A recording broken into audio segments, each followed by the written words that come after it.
காசியப்ப முனிவரின் மனைவியான வினத்தைக்கு 2 மகன்கள் பிறக்கின்றார்கள். முதலாவதாக அருணன், இரண்டாவது கருடன். கருடன் பகவான் நாராயணரின் வாகனமானார். ஆனால் அருணனோ பிறக்கும் போதே அரை உடலாகவும் உடல் மிகவும் பலகீனமாகவும் இருக்கின்றது. அதனால் அவர் பிறந்தவுடனேயே பிரம்மதேவரை நினைத்து மிகவும் கடுமையாக தவம் இருக்கின்றார்.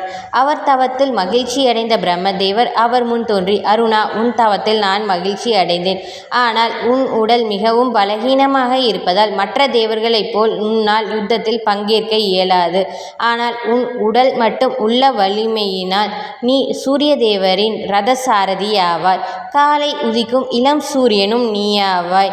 உன்னை வணங்குபவர் உடலும் உள்ளமும் உறுதியாக இருக்கும் என வரமளித்துவிட்டு மறைகின்றார் பிரம்மதேவர். அன்றிலிருந்து காலை உதிக்கும் இளம் சூரியனும் இவரே ஆவார். சூரிய தேவரின் ரதசாரதியும் இவரே ஆவார்.